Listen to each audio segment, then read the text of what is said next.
আসসালামু আলাইকুম প্রিয় দর্শক, সবাই কেমন আছেন?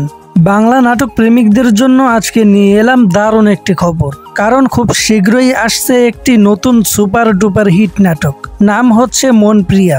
নাটকটি নির্মাণ করেছেন বর্তমান সময়ের জনপ্রিয় পরিচালক মহিদুল মহিন।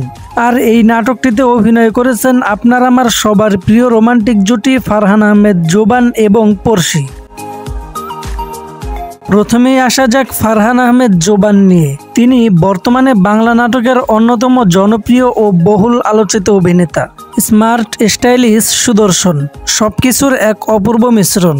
তার অভিনয়ের সবচেয়ে বড় বৈশিষ্ট্য হলো খুব সহজেই গল্পের ভেতরে ঢুকে যেতে পারেন। প্রতিটা চরিত্রকে তিনি নিজের মতন করে বাস্তব রূপ দেন, তাই দর্শক খুব সহজেই তার অভিনয়ে ডুবে যায়।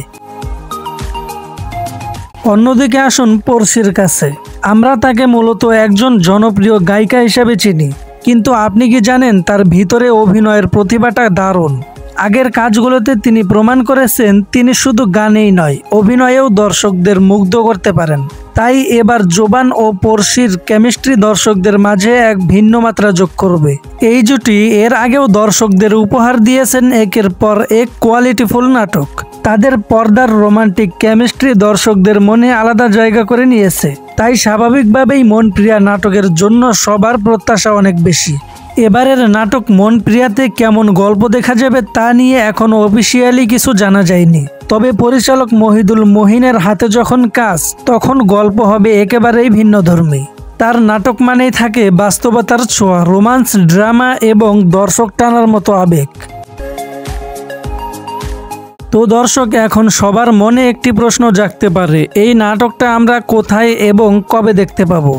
সোজা উত্তর হলো এখনও অফিসিয়ালি রিলিজ ডেট ঘোষণা করা হয়নি, তবে খুব শীঘ্রই প্রোডাকশন টিম থেকে অফিসিয়াল আপডেট আসবে। তাই আপনাদের অনুরোধ থাকবে নতুন নতুন নাটকের সর্বশেষ আপডেট পেতে আমাদের চ্যানেলটি এখনই সাবস্ক্রাইব করুন এবং পাশের বেল আইকনটি প্রেস করে রাখুন, যাতে অফিসিয়াল ঘোষণার সাথে সাথে আপনারা সবার আগে জানতে পারেন। আমরা বিশ্বাস করি জোবান ও পড়শির রোমান্টিক কেমিস্ট্রি, পরিচালক মহিদুল মহিনের অসাধারণ গল্প বলার ধরন আর পুরো টিমের পরিশ্রম সব মিলিয়ে মন প্রিয়া নাটক হবে 2025 সালের অন্যতম হিট নাটক। আজ এ পর্যন্তই। কেমন লাগলো আমাদের এই আপডেট কমেন্টে জানাতে ভুলবেন না। ভালো থাকবেন, সুস্থ থাকবেন। আবার দেখা হবে পরের ভিডিওতে।